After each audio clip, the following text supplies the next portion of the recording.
আপনাদের ভালোবাসা যেভাবে আমি কালকে ভালোবাসা জানান দিয়েছিলাম আমাকে এই ভালোবাসা আপনি একটু আমার সারা জীবন কৃতজ্ঞ থাকবেন। পিছন দিয়ে সামনে চলে যাই না আপনি তো বলতেছেন আমি প্লিজ আসলে এত ভালোবাসা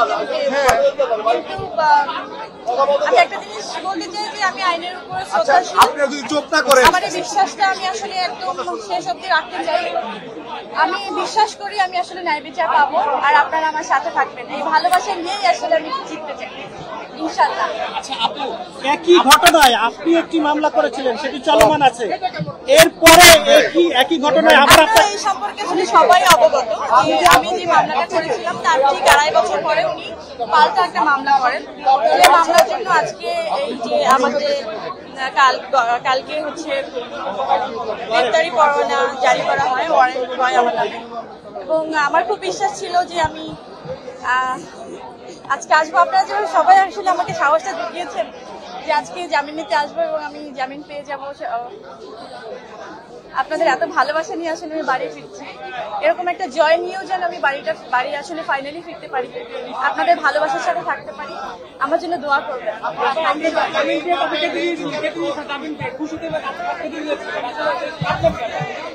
খুশিতে কেটে দিয়েছিলাম না, সেই কান্নাটা সেই খুশি কান্নাটা আর একটু পরে হবে যখন পুরোপুরি ফাইনাল হয় না ওই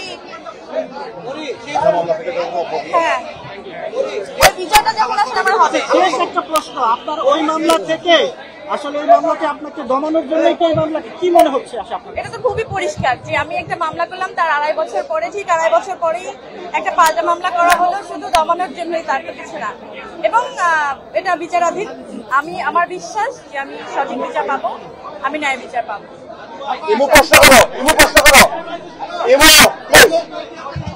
একদম এই জায়গাটা দাঁড়িয়ে এই মামলাটা নিয়ে সবচেয়ে যদি বলতে চাই নেভিচারের কথাটা বলে গেছে, এটাই বলতে নেভিচার পাওয়ার আশা ছিল কিনা?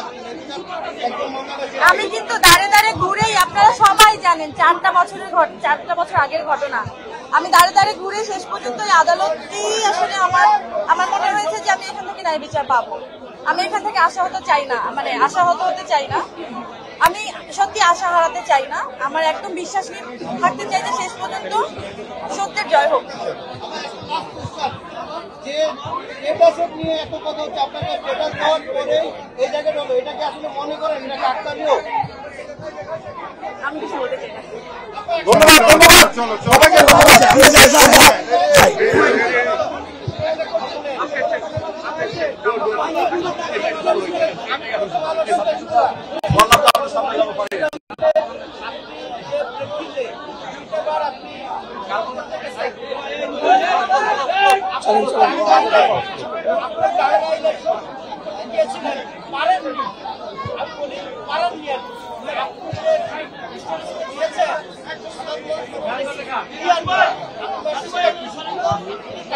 আমি যতটুকু দিয়েছি অতটুকুই আমার বক্তব্য, তারপর যদি ক্লিয়ার করতে হবে নিজে থেকে করবো। Thank you.